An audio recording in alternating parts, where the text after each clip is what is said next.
Hi folks, welcome to the Financial Argument. Yes, I know, it has been quite a long time. And during this time, I am truly grateful for your loyal support.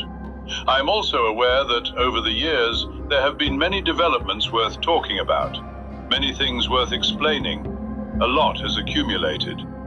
But what has been unfolding right before our eyes should not really come as a surprise to many of you. Do not worry. We will bring all these topics together. Even though I could not share videos during this period, I kept trying to answer many of the questions you, my followers, whom I value deeply, asked me through social media. It did not matter who the person was, where they lived, how many followers they had. It never mattered, and it never will. Even if there were millions listening to me, or even if only one last person remained, you can be sure of this. I will keep explaining, until the point where I am left speaking only to myself. While answering these questions, I tried to stay away from shallow responses like, should our investments be in gold or silver? What will happen to cryptocurrencies? What about Bitcoin? Will it go up or will it go down? Or should we keep preparing, keep stockpiling food and continue our preparedness? Are food shortages now at our doorstep? And if that is the case, should we keep the canned food ready, stock up on dry goods, and increase our solar panels? Instead of giving surface-level answers like these, I tried to do what I have always done, to move beyond the specific topics themselves and speak through a fundamental compass of truth, to describe who the real enemy is and to explain the concept standing against that enemy, a system of action born from an idea. And if you look back at the videos I have made so far, you will see that, regardless of the specific subject being discussed on that particular day, they were all, in reality, shaped around one single idea. The charts presented as evidence, the numbers, the newspaper reports, the names mentioned, and the major events that were ignored by the mainstream, overlooked, or deliberately left in the shadows. All of these were brought forward for one reason: to let the truth reach almost everyone. Because some people can grasp reality through a single truthful sentence. Others need to see the numbers. Some need evidence, some need patterns, some need the missing pieces placed in front of them before they can finally see the picture. And remember this, no matter what happens, the number of people who are able to recognize the truth is far from insignificant. We may not all think exactly the same way, not 100%, but we are here because we have managed to agree on the most important things, who the enemy is, and what kind of destruction that enemy intends to bring. Now it is time to bring things together a little, and to begin again. Today, we will do this without going too deeply into very specific subjects.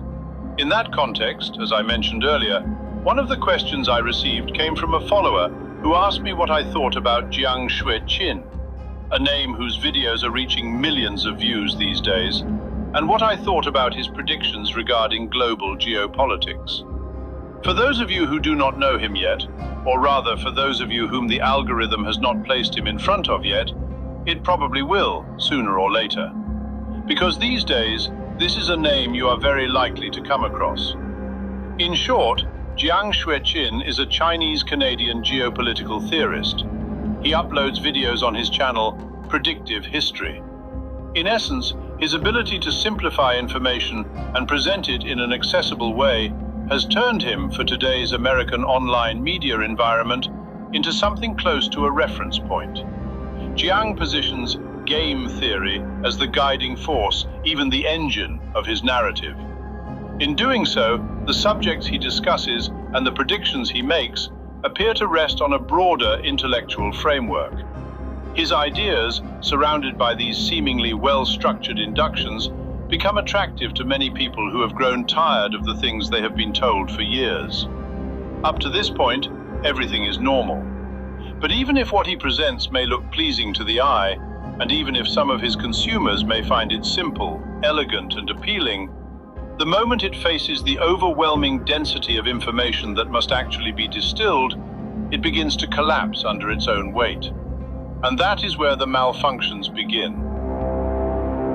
This video will not be built entirely on criticism piled upon Jiang Xueqin, because in what he presents, there are many inconsistencies, and worse than that, clear signs of ignorance. Especially when it comes to the Middle East, to religions, and even to the motivations behind disbelief itself. He gives the impression of someone trying to build an entire structure on information he seems to have found in high school textbooks. In general, if you listen to an average Middle East specialist, you are likely to receive more consistent information. Because when major centers of power make analyses connected to the Middle East, they usually do not choose people who learned the region only from books. They choose people who grew up there, people who combine theoretical knowledge with practical observation. So, when someone who has not even properly understood the Middle East builds predictions on top of those ideas, I have to say this clearly. Those predictions are flawed. In his later videos, he seems to have noticed this, or perhaps someone pointed it out to him, because he tried to cover that gap by coating it with esotericism. But it does not seem to have saved the situation. Instead of going through his ignorance and inconsistencies one by one, I think it would be more useful to position this as a starting point and use it to remind us of certain concepts. However, without being unfair to him or to his ideas, I will honestly share some of my observations that do not necessarily place him into a fixed category. Because I do not have enough evidence, I want to assume that he is making these predictions and videos voluntarily, without being funded by anyone.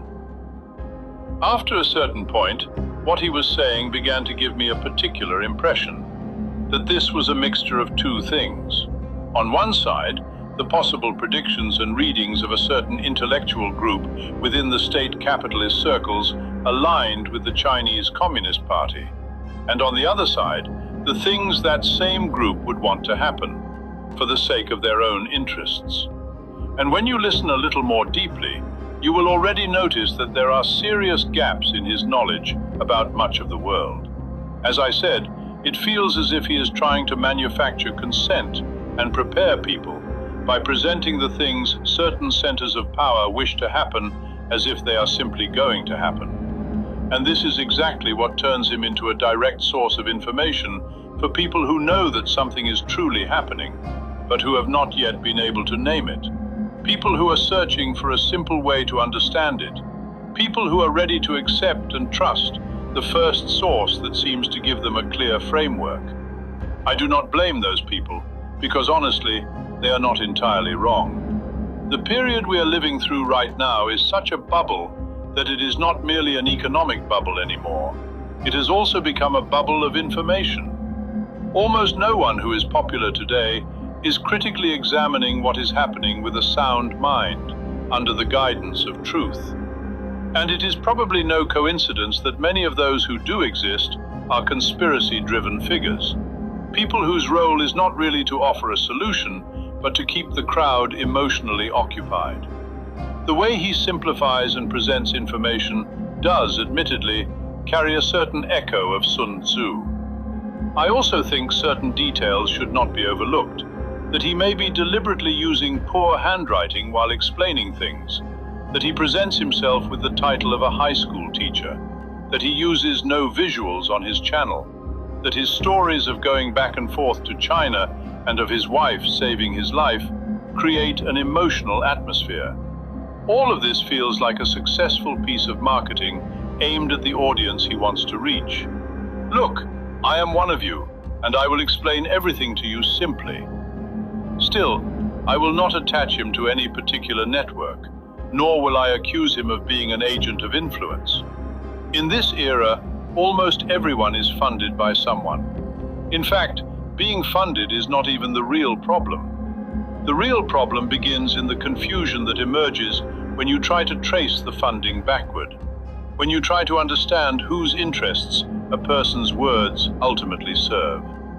That is why I do not intend to pile this entire issue on top of criticisms of Jiang Xueqin. Instead, I want to explain one central concept and shape the rest of the discussion around that axis. Maybe, in doing so, I can help you get closer to what is truly right. When it comes to a matter that affects the global order, or more accurately, the entire realm of humanity, the greater the density of information that must be distilled in order to reach inductions and predictions, the more inevitable it becomes for a person to realize something. That on the path toward truth, his intellect and his accumulation of knowledge are limited. And when you reach the limits of your intellect and your knowledge, two invisible options appear before you. And again, invisibly, you make a choice, often without even realizing it. The first option is this: you refuse to accept your limits. And under the weight of that accumulated information, whether consciously or unconsciously, you accept being crushed by it. The result is a wrong conclusion, or more precisely, it is a wrong conclusion born from the failure to reach what is truly right.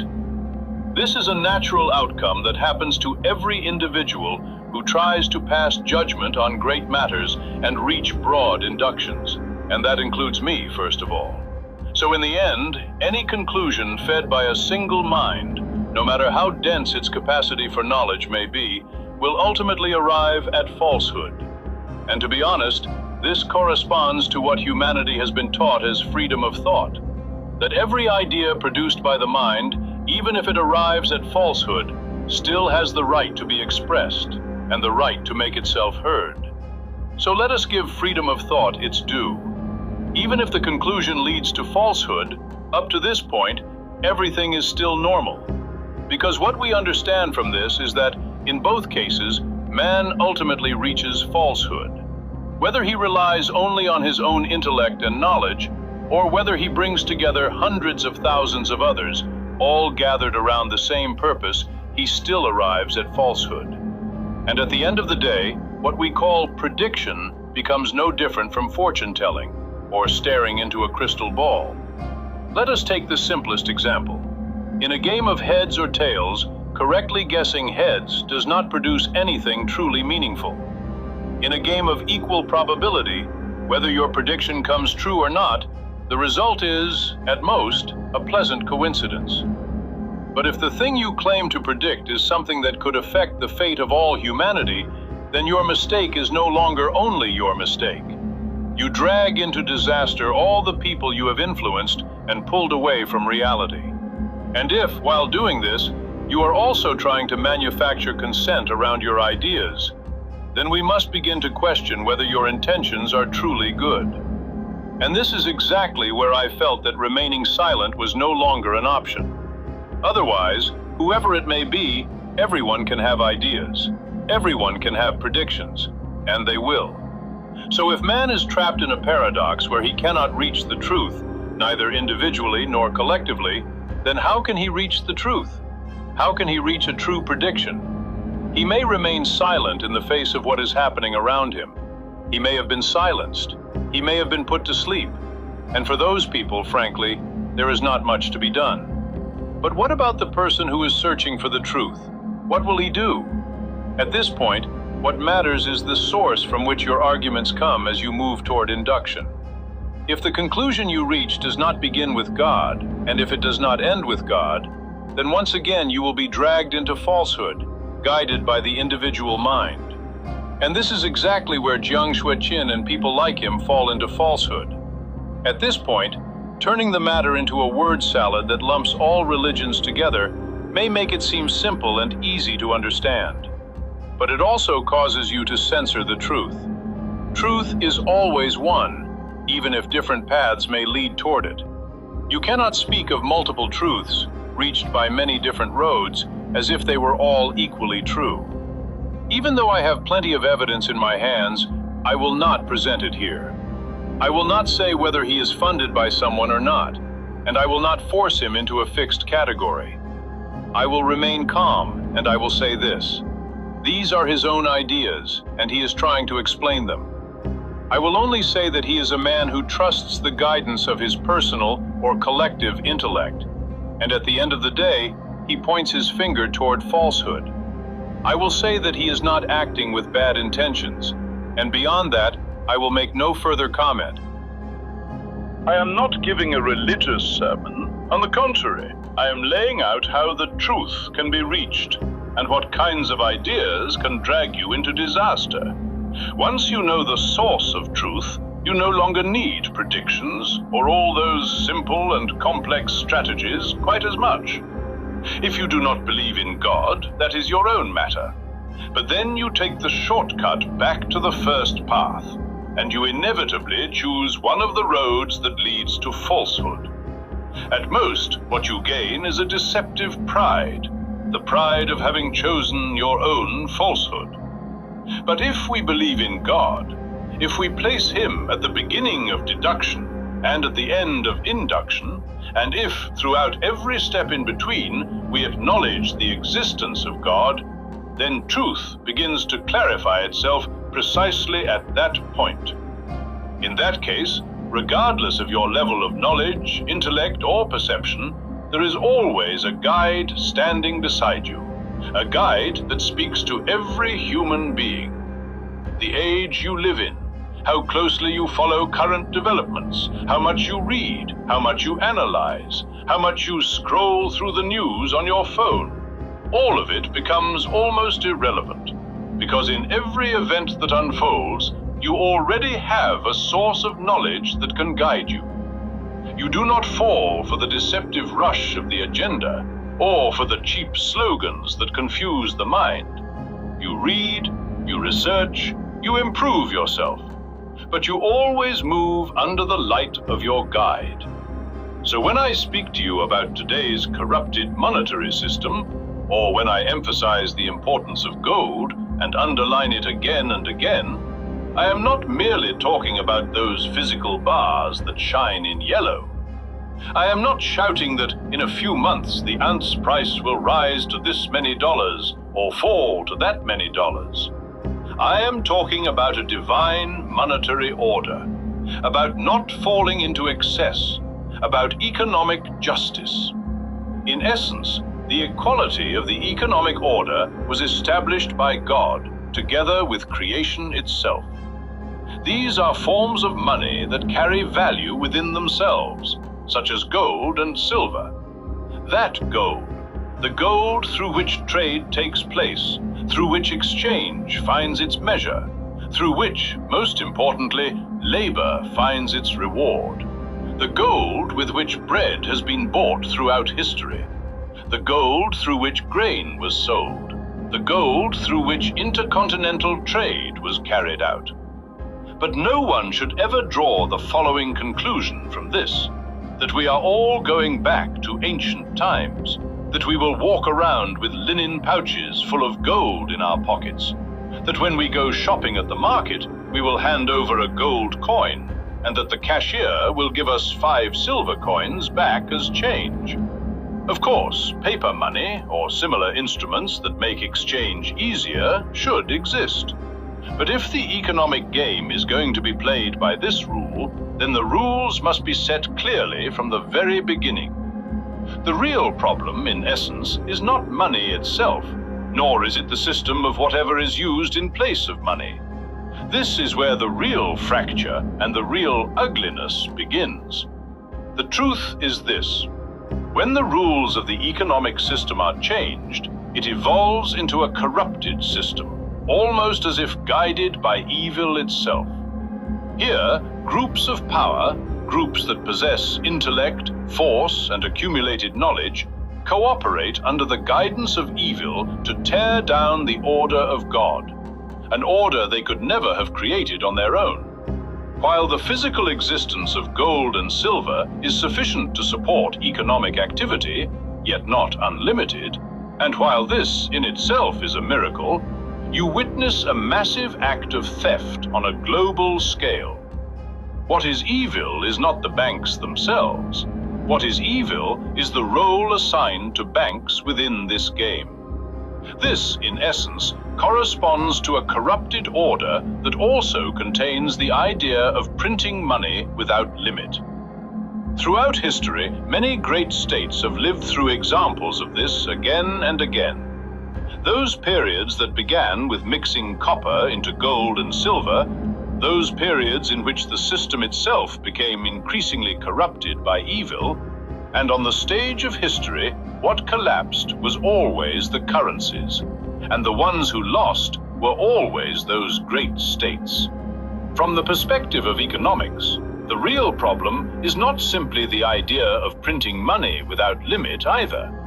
In theory, if the symbol of sovereignty printed on your money, which at its core is nothing more than a piece of paper, still has a real counterpart in the world, and if the money printing machine is in your hands and under your control, then yes, you can print it without limit and put it into circulation.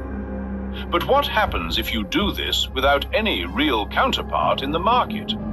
That is where distress begins. That is where excess begins. That is where rebellion against the order of God begins. First, you cause suffering among your own people. Then, on a global scale, regardless of language, religion, or race, you cause tears to flow. You drag people into helplessness, into hopelessness. And after a certain point, the ambition to keep forcing this system forward makes you numb. It becomes a tool in your hands. And then, you begin to do it deliberately. Within this framework, even the most corrupted economic systems become normal to you. In other words, the words, "In God we trust," printed on the back of your money, do not cleanse that money. On the contrary, to fall into excess despite those words being written there brings even greater disasters. The sponsor who will pay off the accumulated debts is already within reach, ready and waiting. And by creating a vast wealth that does not actually exist, you transfer it into your own sphere of power. It is clear who the money printed during the pandemic was transferred to, instead of ordinary citizens. If you investigate this, you will also find the reason behind the housing crisis and the reason behind the massive debt gap. Again, from the perspective of economics, saying debt equals evil would also be a shallow conclusion. Because within a certain reality, debt and borrowing can improve economic activity. According to some theories, debt can even be considered an asset.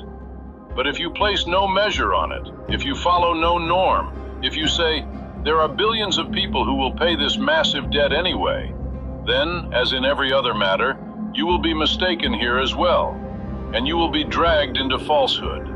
The system whispers to you which schools you must attend in order to become a successful person. And by entering those places, you suffer your first defeat. You finish school already indebted, and then you are inserted into the system. At the same time, through this cruel system of interest, it is not only adults who are pushed into debt. You are made indebted before you are even born. And as with everything that becomes corrupted by evil, the share assigned to society in order to keep this rotten system alive is sometimes brute force, sometimes manipulation, sometimes propaganda, sometimes silencing, sometimes putting people to sleep, and sometimes simply distracting them. Even though this system may now be approaching the point of cracking, at the end of the day, the actors of this corrupted economic order want to assume the role of God. They want to decide what you will buy, what you will eat, how your share will be allocated, where you will go, and where you will not go. And they do not want to stop there. They want to take it even further, to predict your behavior through your digital shackles, and to take measures in advance for the safety of the new system. This points to a world order in which sins and virtues are determined by a corrupted, evil source. A world where they become the ones who punish and the ones who reward. A world in which the sovereignty of God is simply ignored. In this new order, goodness and evil lose their meaning. Morality and honesty become irrelevant. It is not difficult to understand that the professions people actually need are being taken from their hands, one by one, under the lie of efficiency. And the aim is not merely to make everything as humanless as possible. The aim is to design a system of distribution built around obedient people. People who are promised universal income, free video games, and free food. Robots equipped with hundreds of sensors can now perform many tasks with millimetric precision. And yet, when this capability is combined with today's advanced knowledge in agriculture and animal science, the reason it is not being directed primarily toward farming and livestock becomes clear.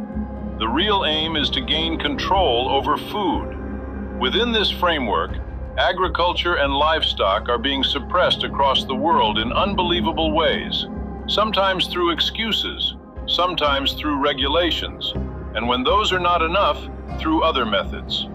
The main point of the planned food shortages I have been talking about all this time serves a purpose far beyond simply leaving your stomach empty. Since the earliest periods of history, the first tool states have used to keep their people bound to them has been this: a piece of bread to fill their stomachs. And every civilization has built everything it has on top of the sense of peace created by that guarantee of food. The goal now is to design a world in which food will no longer be enough, and then to take control of the distribution of food. Think about it. Is food distribution in the United States not already effectively monopolized by a handful of companies? Is the infrastructure for this not already in place? So while this is happening, do not be surprised when you see agricultural lands being destroyed, or when all of a sudden, forest fires begin increasing in the most fertile regions. I am talking about a time when, if you crave meat, you will be handed lab-grown meat, and refusing it will no longer make any difference. In fact, just so you will not even want real meat in the first place, vegetarianism is being pushed today, turned into an entire sector, and then, on top of that, money is being made from it. These examples can be multiplied. If you observe your surroundings, you will see dozens of examples in modern life. Sectors that have been imposed, packaged, and normalized, designed both to take your money and to persuade you into the new system. But let no one misunderstand me here. I am not saying that I am against vegetarianism. On the contrary, in the simplest sense, no one has the right to tell another person who should eat meat and who should eat vegetables. And no one has the right to oppose that choice. This is a matter of free will. In fact, for vegetarians, the freshest and most natural vegetables I grow in my own garden are at their service. I would bring them to them with my own hands. What I am talking about here is a global imposition. It is the channeling of people into sectors created through pressure, not only in vegetarianism, but in many other areas as well, without people even knowing whether these choices are truly their own. First, their money is collected. Then, these imposed choices are redefined as the new normal. I repeat, I respect those who become vegetarian by their own decision. My words are not directed at them. I could multiply these ruthless examples, but I do not want to hurt or offend anyone. Please, just observe the changes around you. And this is exactly why, because of the food issue, if you are able to buy land, you should consider it. If you are able to get involved in farming and livestock, you should consider it. And learning the kind of knowledge that can keep you standing on your own feet is extremely critical. This is not a hobby.